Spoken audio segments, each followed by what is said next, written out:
The Awakening. Commander Sarah Chen's consciousness returned slowly, like waves lapping at a distant shore. The cryopod systems hummed gently as they completed the revival sequence, gradually restoring warmth to her frozen limbs.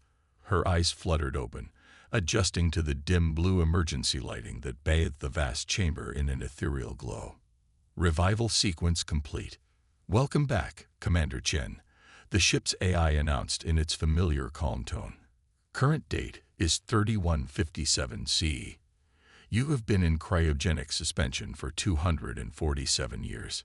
Sarah's military training kicked in despite the lingering grogginess. Status report, she managed, her voice hoarse from centuries of disuse. The Ark ship Prometheus remains undetected in the Ophiuchi Dark Zone. Life support systems functioning at 98% efficiency. Of the original 10,000 colonists, 9,873 remain in stable cryogenic suspension. No hostile contacts detected." Sarah pulled herself from the pod, her muscles protesting after their long dormancy. The medical nanites in her bloodstream were already working to restore her full functionality, but it would take hours for her to feel completely normal again. She made her way to the command center, her footsteps echoing through the empty corridors of humanity's last refuge. The Prometheus had been their final desperate gambit when Earth's destruction became inevitable. While the majority of humanity faced annihilation at the hands of the galactic hegemony, a select few had been chosen to preserve their species' legacy. The command center's holographic displays sprang to life as she entered.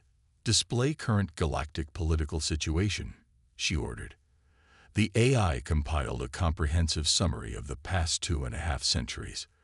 The galactic hegemony had grown even more powerful since Earth's destruction, now controlling nearly 70% of known space.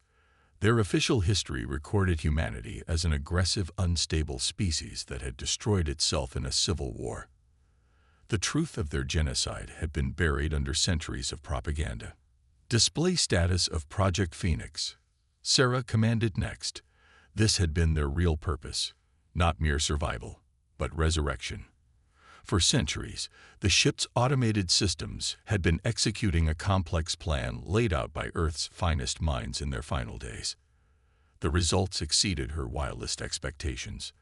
The quantum computing cores had been running continuous simulations and development cycles, producing technological innovations centuries ahead of even the hegemony's capabilities. The medical nanites had subtly enhanced each sleeping colonist, optimizing their bodies and minds for the challenges ahead. But most importantly, the AI had located their new home. On her main screen appeared a pristine world, hidden in a stellar nursery where the hegemony's sensors couldn't penetrate. Rich in resources, perfectly habitable, and completely isolated, ideal for building their strength in secret. "Begin revival sequence for Phase 1 personnel," Sarah ordered. The first wave would be engineers, scientists, and security personnel, everything they needed to establish a foothold on their new world. As the revival process began, Sarah studied the detailed scans of their target planet. They would build their civilization underground at first, hidden from any prying eyes. Their technology would advance not through brute force, but through elegant efficiency. Their military would train not for conquest, but for precise, surgical strikes. The hegemony believed they had erased humanity from the galaxy. They had no idea that humanity had merely been sleeping, growing stronger in the darkness. Now, after nearly 250 years, it was time to wake up. The first of the Phase 1 personnel began arriving at the command center. Dr. James Rivera, their chief scientist, still adjusting to being awake. Captain Michael Okonjo, head of security, already alert and evaluating their tactical situation. Dr. Emily Patel, their lead engineer, immediately diving into the technical readouts of their new home. "Welcome back," Sarah greeted them. "We have a lot of work ahead of us." "How long until we're ready?" Captain Okonjo asked, ever focused on the mission. Sarah studied the projected timelines. "We'll need at least 2 decades to establish ourselves securely. Another decade to develop our military capabilities. Then we can begin our real work, 30 years is nothing, Dr. Rivera noted. We've already waited centuries, and the hegemony won't know what hit them. Sarah nodded, her resolve hardening. This wouldn't be a simple revenge mission. They would need to be smart, patient, and precise. The hegemony had overwhelming numerical superiority and controlled vast swaths of space. But humanity had always excelled at asymmetric warfare, at finding innovative solutions to impossible problems. Begin landing preparations, she ordered. It's time for humanity to rise again. The next few weeks were a blur of activity as they prepared for planetfall. More colonists were awakened each day, each with crucial skills needed for establishing their new civilization. The Prometheus's fabrication plants worked overtime, producing everything they would need for their initial settlement. Sarah spent countless hours in strategy sessions, refining their long-term plans. They would need to remain completely hidden for at least a generation while they built their strength. Their children would be raised knowing both their heritage and their purpose. Every aspect of their society would be optimized for their ultimate goal, bringing justice to those who had tried to erase them from existence. But as she watched her people prepare for their new life, Sarah felt a surge of pride. The hegemony had thought humanity too dangerous to exist, too unpredictable to control. They had been right about one thing: humanity was dangerous. But they had gravely underestimated just how dangerous humans could be when given centuries to plan their response. The day of planetfall arrived with little ceremony. They couldn't risk any signals that might reveal their presence. The Prometheus descended silently through the atmosphere of their new home, landing in a vast cavern system that would house their initial settlement. As Sarah stepped onto the soil of their new world, she thought about all they had lost. Earth, their homeworld, reduced to atoms by the hegemony's weaponry. Billions of lives, countless cultural treasures, the cradle of human civilization, all gone in an instant. But they had survived. They had preserved the best of human knowledge and capability. And now, they would begin the long process of preparing humanity's return to the galactic stage. This is just the beginning, she whispered to herself, looking up at the cavern's crystalline ceiling. Somewhere above, beyond the stellar nurseries concealing dust clouds, the hegemony continued their comfortable dominion of the galaxy. Let them enjoy it while they could. Humanity was awake, and their day of reckoning would come. The silent rise. 20 years had transformed the caverns of New Haven into an underground marvel of human ingenuity. Where there had once been raw stone walls, now stretched vast hydroponics gardens bathed in artificial sunlight. Quantum computers hummed in laboratories carved deep into the bedrock. Training facilities echoed with the sounds of the next generation preparing for their destiny. Dr. Emily Puttle stood at her workstation, manipulating a holographic representation of their latest breakthrough. At 65, enhanced by medical nanites, she looked barely 40 and felt half that age. Their isolation had forced them to innovate in ways she had never imagined possible. Run the simulation again, she instructed her AI assistant. The hologram shifted, showing their new quantum phase technology in action. It was beautiful in its simplicity, a way to shift matter partially out of normal spacetime, making their ships virtually undetectable and immune to conventional weapons. A knock at her lab door interrupted her work. "Come in," she called out, already knowing who it would be. Sarah Chen entered, her presence as commanding as ever. Though she now served as director of operations rather than military commander, she had lost none of her intensity. "Tell me you have good news, Emily." "See for yourself," Emily replied, expanding the hologram to fill the room. "The phase technology is ready for full-scale testing. Once implemented, our ships will be able to move through hegemony space completely undetected." Sarah studied the simulation with practiced eyes.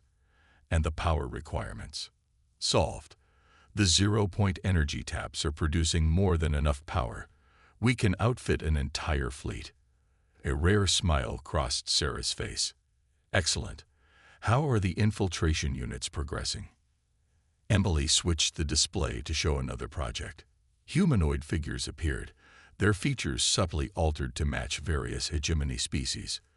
The biomimetic technology is perfected. Our agents can pass any biological scan. Combined with the quantum phase tech, we can insert operatives anywhere in hegemony space. They had spent 2 decades preparing, building their strength in absolute secrecy.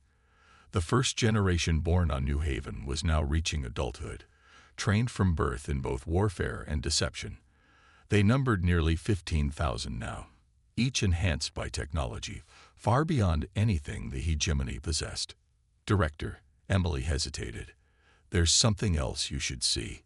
She pulled up another simulation, this one showing a weaponized version of their quantum phase technology.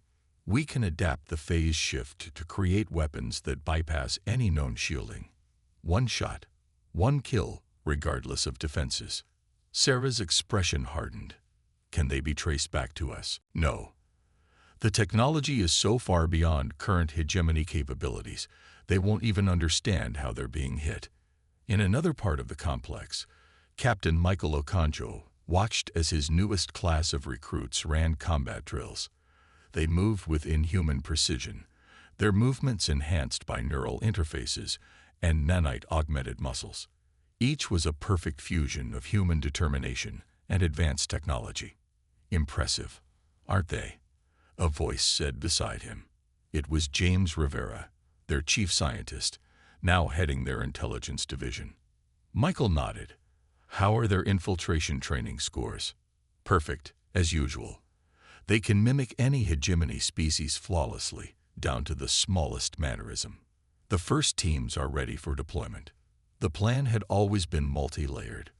While their military forces prepared for eventual direct confrontation, infiltration teams would be seeded throughout hegemony space. They would gather intelligence, sabotage key facilities, and sow discord among the member species. Any word from our deep cover agents? Michael asked. James handed him a quantum-encrypted datapad. They're successfully established on 12 major hegemony worlds. The biomimetic disguises are holding perfectly. They're already working their way into positions of influence. This had been the riskiest part of their strategy, sending agents to infiltrate hegemony society years in advance. But the risk had paid off. Their people were now embedded in military commands, research facilities, and governmental offices throughout hegemony space. In the military training center, Aria Chen, Sarah's daughter, and the first child born on New Haven, led her squad through advanced combat scenarios. At 19, she represented the perfect synthesis of their work. Brilliant, enhanced, and utterly dedicated to their cause. Scenario complete. The AI announced. All objectives achieved. 0 casualties. New record time. Aria's squad emerged from the simulation pods, their movements fluid and coordinated even in the real world. They had trained together since childhood, their abilities augmented by technology, their minds linked by neural networks during combat. Well done, Sarah said, entering the training center. She had watched the exercise from her command center. You're ready. Aria stood at attention, her squad following suit. Ready for what, Director? Operation Ghost Strike begins in 1 month. Your team will lead the first insertion. The news sent a ripple of excitement through the young soldiers. They had trained their entire lives for this moment, the beginning of humanity's return to the galactic stage. In her private quarters that evening, Sarah reviewed the final preparations. Their fleet, though small, was technically superior to anything the hegemony possessed. Their soldiers were enhanced beyond normal human limitations. Their spies were in place throughout enemy territory. More importantly, they had patience and surprise on their side. The hegemony had grown complacent in their dominion, never imagining that their supposedly extinct enemy had spent centuries preparing for this moment. Display current hegemony fleet deployments, she ordered her eye. The holographic map showed thousands of ships spread across hundreds of systems. The hegemony's military might was impressive, but it was also predictable. They had identified dozens of critical vulnerabilities that could be exploited. A message from Emily appeared on her screen. Final phase, shift tests complete. All systems nominal. We're ready. Sarah sent a single word in reply: begin. Throughout New Haven, carefully laid plans shifted into their final stages. Ships were prepared for launch, soldiers made ready for deployment, and infiltration teams received their final briefings. After 20 years of preparation, humanity was ready to emerge from hiding. The hegemony had thought themselves safe, secure in their belief that they had eliminated the human threat centuries ago.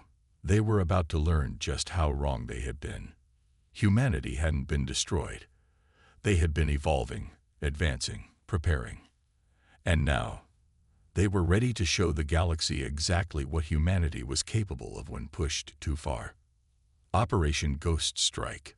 The hegemony supply depot at Proxima Hub floated serenely in space, its massive crystalline structures reflecting the light of nearby stars.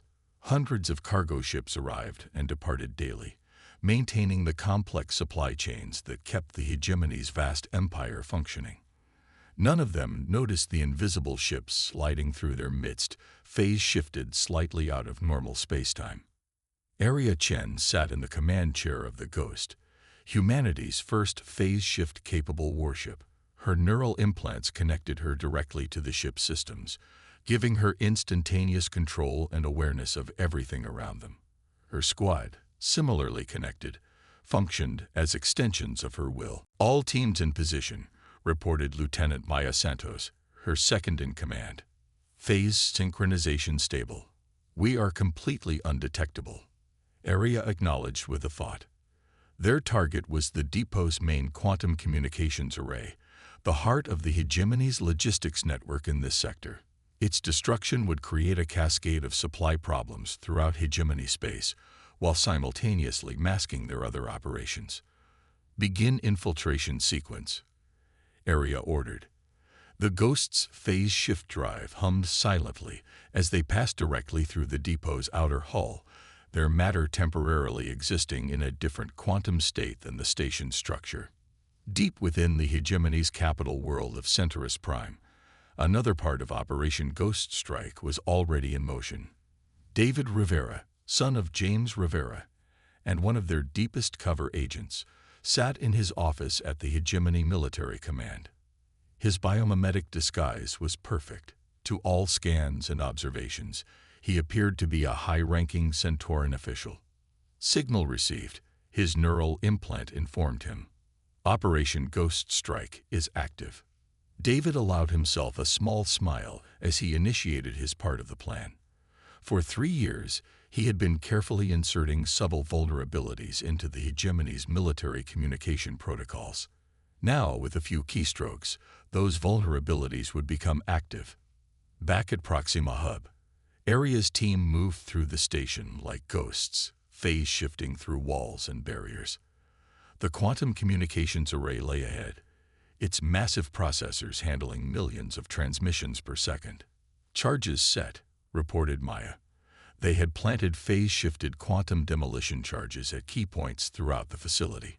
Once detonated, they would not only destroy the array, but would also erase any evidence of how the attack had been carried out.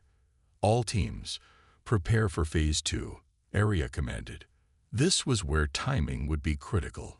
Across hegemony space, dozens of similar teams were simultaneously targeting other key facilities.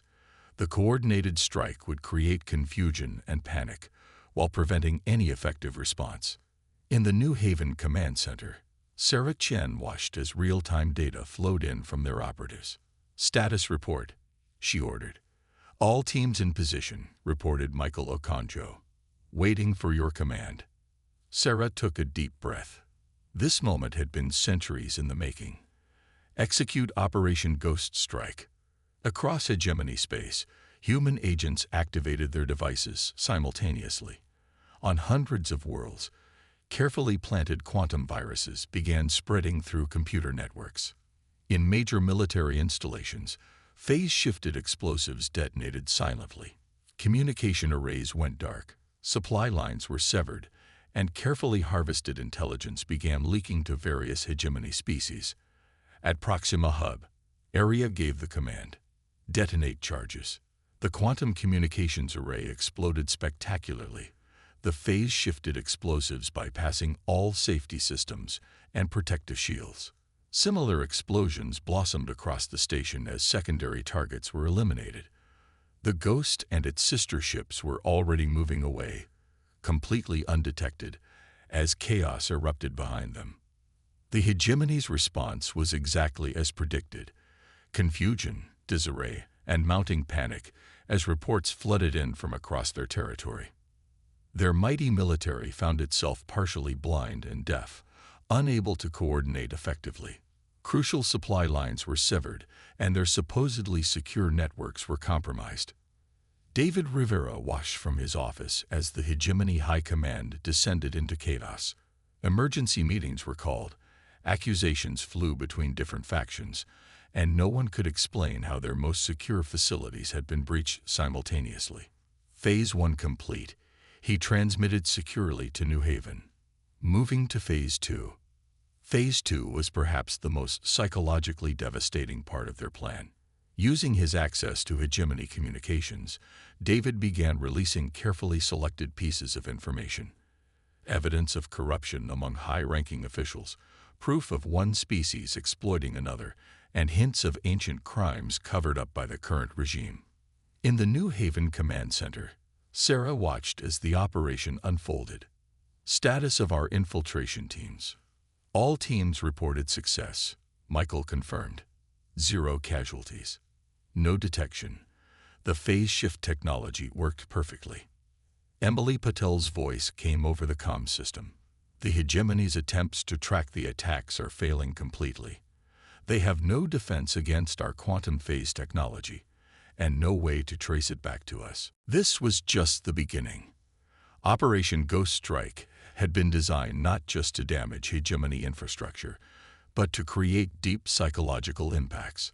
The supposedly invincible empire had been struck devastating blows by an invisible enemy. Their most secure facilities had been breached effortlessly.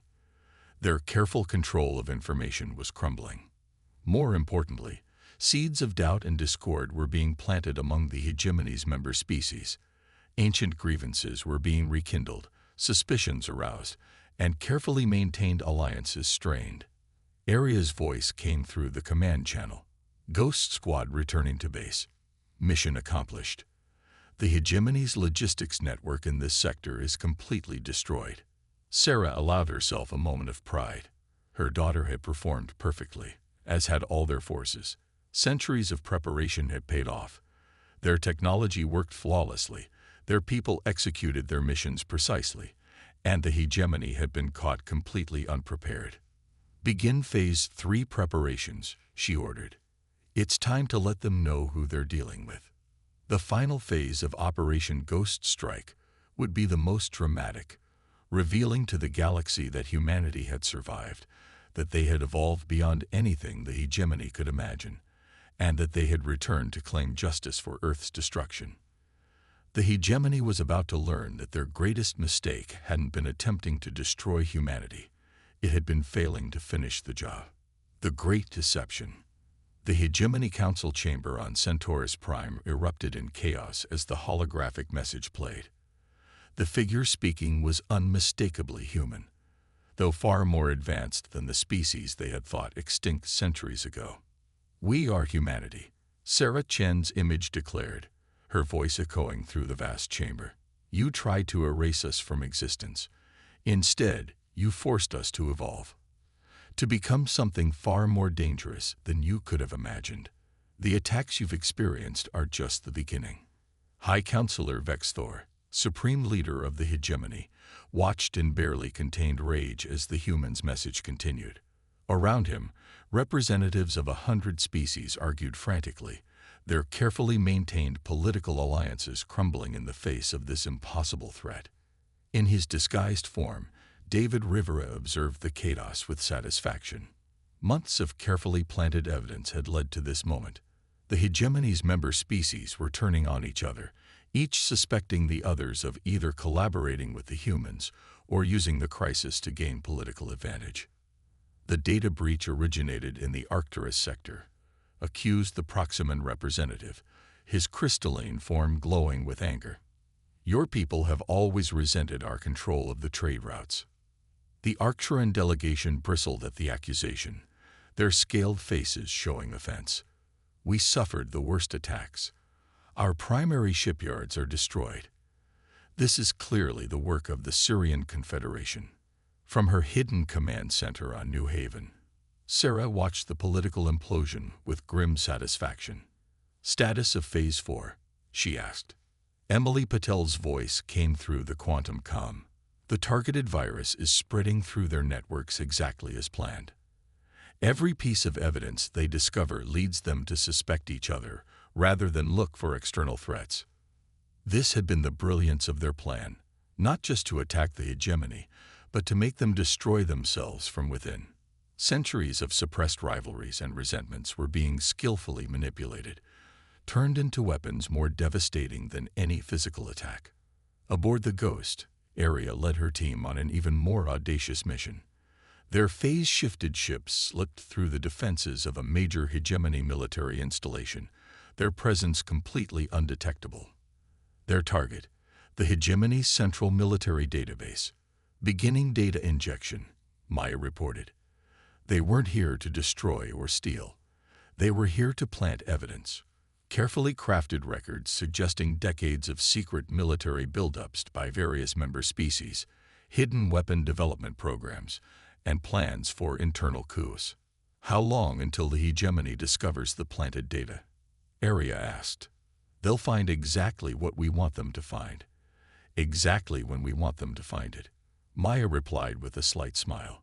Their quantum AI systems had calculated precisely how to make the false information appear legitimate while ensuring it would be discovered in a sequence designed to create maximum disruption. Back in the council chamber, David watched as the first pieces of planted evidence began to emerge. The hegemony's own security forces were now presenting proof of apparent treachery by multiple member species. The accusations and counter-accusations grew more heated. This is clearly an attempt to destabilize the hegemony, High Counselor Vexthor declared. We must stand united against this human threat. But it was too late. The seeds of discord had been too carefully planted, the evidence too convincing. Centuries-old grievances bubbled to the surface, amplified by fear and uncertainty. The hegemony's mighty military found itself paralyzed as member species recalled their forces to protect their own territories. Sarah received another update from their deep cover agents. The Syrian Confederation is mobilizing its fleet, claiming self-defense against Proximan aggression. The Arcturus sector has closed its borders. 3 minor species have already declared independence from the hegemony. This was the true power of their revenge, not just destruction, but dissolution. The hegemony was tearing itself apart, its member species turning on each other exactly as planned. Their mighty empire was unraveling not from external attack, but from internal strife carefully orchestrated by the very species they had tried to exterminate. Launch Phase 5, Sarah commanded. This would be the most devastating revelation yet. Across hegemony space, their agents activated quantum transmitters simultaneously. On every world, on every information network, the truth about Earth's destruction began to emerge. Not the sanitized official version, but the real historical records showing the hegemony's deliberate genocide of humanity. The impact was immediate and catastrophic. Species that had joined the hegemony after Earth's destruction were horrified to learn the truth. Older member species faced internal rebellions as their own populations reacted to evidence of their leaders' complicity in genocide. The hegemony's central authority is collapsing, David reported from his position inside the government. Military units are refusing orders. Colonial worlds are declaring independence. Their entire power structure is disintegrating. Sarah nodded grimly. Prepare for the final phase. It's time to reveal our full strength. The hegemony had thought themselves masters of manipulation and control. They had never imagined that their extinct victims would return to turn their own methods against them with such devastating effect. Their mighty empire was collapsing not through military defeat, but through the careful exploitation of their own internal weaknesses. As chaos spread across hegemony space, Humanity's hidden fleet prepared for its grand revelation. They would emerge not as desperate survivors or primitive warriors, but as an advanced civilization ready to reshape the galaxy. The great deception was complete. Now it was time for the final reckoning. Dawn of reckoning. The skies above Centaurus Prime, filled with ships unlike anything the galaxy had ever seen. Humanity's fleet emerged from phase shift in perfect formation, their advanced vessels making the hegemony's proudest warships look primitive by comparison. Leading the fleet was the Nemesis, humanity's flagship, with Sarah Chen commanding from its bridge. All ships report ready. Aria's voice came through the quantum comm. She commanded her own battle group now, the Ghost and its sister ships positioned to prevent any escape from the capital world. The hegemony's once mighty defense fleet was in disarray, scattered across the galaxy trying to maintain order among rebellious member worlds. What remained at Centaurus Prime was a mere fraction of their former strength, and even these ships were divided, their crews uncertain who to trust. "Open a channel to the surface," Sarah ordered. "Let's give them one last chance." Her image appeared on every screen and holographic projector on Centaurus Prime. The message was broadcast simultaneously across all hegemony frequencies, impossible to block or ignore. "This is Director Sarah Chen of the Human Restoration Fleet. 3,000 years ago, your council ordered the destruction of Earth and the genocide of humanity. You believed you had eliminated us as a threat to your power. Instead, you gave us time to evolve beyond anything you could imagine." In the council chamber, High Counselor Vex Thor watched with growing horror as more human ships emerged from phase shift. Their sensors couldn't even begin to understand the principles behind humanity's technology. David Rivera, still in his disguised form, stood among the other officials, watching the culmination of centuries of planning. "We do not come seeking mere destruction," Sarah continued. "We come seeking justice. Surrender the members of your council who ordered Earth's destruction, acknowledge your crimes before the galaxy, and submit to a new order, one based on cooperation rather than domination. You have 1 hour to comply." The council chamber erupted in panic. Some members fled immediately, while others turned on their colleagues, trying to save themselves by offering evidence of others' guilt. Vex Thor stood frozen, his ancient mind struggling to comprehend how completely they had been outmaneuvered. "They hid among us," he whispered. "All these years, evolving, planning, waiting. We should have made sure. We should have hunted down every last one." "Yes, you should have," David said, finally dropping his biomimetic disguise. The sight of a human revealing himself in the heart of the hegemony government sent the chamber into further chaos. "But arrogance has always been your greatest weakness." From her command center on New Haven, Emily Patel monitored the quantum communications network they had built. "All battle groups report ready. The hegemony's remaining military forces are paralyzed, unable to coordinate any effective response. Their quantum communications network is completely under our control." Michael Okonjo added his own report. "Ground forces are in position on all key worlds. The moment you give the word, we can seize control of every major hegemony installation simultaneously." The hour passed quickly. In the council chamber, Vex Thor finally made his decision. "We cannot survive a war with them," he announced to the remaining council members. "Not with this level of technological superiority. Not with our empire already crumbling from within. We must surrender." "A wise choice," Sarah responded when the surrender message was received. "Prepare for arrival." The human landing force materialized directly inside the council chamber, phase shifting through all defenses. Led by Aria herself, they secured the facility within minutes. The council members were taken into custody, their crimes to be judged not just by humanity, but by all the species they had dominated for so long. Sarah walked through the chamber hours later, looking at the seat of power that had ordered Earth's destruction. It felt smaller than she had imagined, more fragile. The mighty hegemony had been undone not primarily by force of arms, but by patience, intelligence, and the very human traits they had feared. creativity, adaptability, and determination. What now? Arya asked, standing beside her mother. We've won. We've achieved everything we planned for centuries. Sarah looked out over the capital city, where representatives from dozens of former hegemony worlds were already arriving for the peace conference. Now comes the harder part. We didn't come back just for revenge. We came back to build something better. The following days saw the beginning of a new era in galactic history. The truth about Earth's destruction was formally acknowledged, and the guilty were brought to justice. But humanity, tempered by centuries of preparation and planning, did not seek to simply replace the hegemony with their own empire. Instead, they used their advanced technology and unique perspective to help forge a new galactic alliance, one based on mutual respect and cooperation, where no species would ever again face extinction for being too dangerous or too unpredictable. We remember Earth, Sarah said in her address to the first meeting of the new Galactic Concordat. We remember what was lost, but we also remember what we gained, the understanding that survival isn't enough. Evolution isn't enough. What matters is how we use our strength, our intelligence, and our technology.